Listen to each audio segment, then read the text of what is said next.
Hello, my name is Dan McCauley. This is my speech number 3 for public speaking in the summer semester of 2018.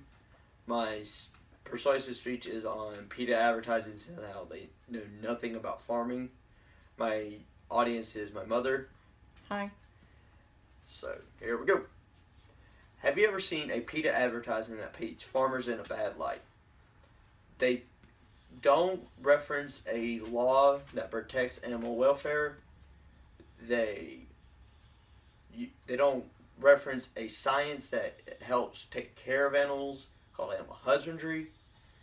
They use the absolute worst of worst farms in their advertisement.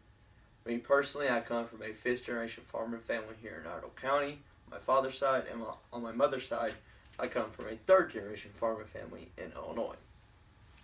So, the law that actually protects animals is called the Animal Welfare Act.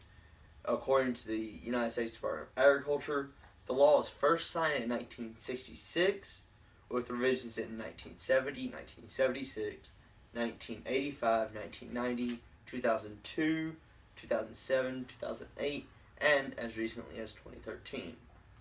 This act does say there are certain guidelines for how much space is required for animals to properly be cared for. In chapters 54, section 2143, it actually talks about proper handling techniques for animals. That is in the USC Title VII Agriculture. There's a science of animal care called animal husbandry. It allows different ways for different caring methods of different animals. Animal husbandry has been said to have been around for 10,000 years, right around the time of the Neolithic Revolution. That is according to the Ancient History Encyclopedia on the topic of animal husbandry by Joshua J. Mark. Husbandry states that you should have certain temperature ranges that you should keep at for farm animals, including being around 61 to 84 degrees Fahrenheit. And that is according to animal husbandry information posted by the Eastman Institute for Oral Health by the University of Rochester Medical Center. Animal husbandry has many jobs based around it. My uncle actually has a job as a genetic mating specialist. He helps farmers mate their cows to have stronger resistance to diseases, have stronger bone structure so they don't have a problem with their feet later on in life. And his son, my cousin, actually has a job as an inspector. And the inspector goes around to farms to help out, to make sure they are following guidelines. And finally, PETA uses the absolute worst of worst farms in their advertisements.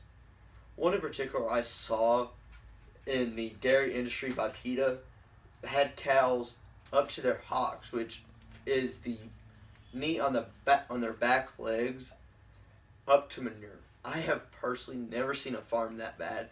I have rode around with a couple of inspectors in my life, and none that I saw that day were, but the inspector said he had saw a couple in his 20 years of experience, and he does about 10 inspections a month.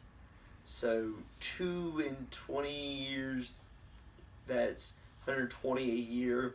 That's a pretty low margin. So in conclusion, PETA does not reference a law that protects animal rights with the animal welfare. They also ignore the science of animal care that's been around for 10,000 years.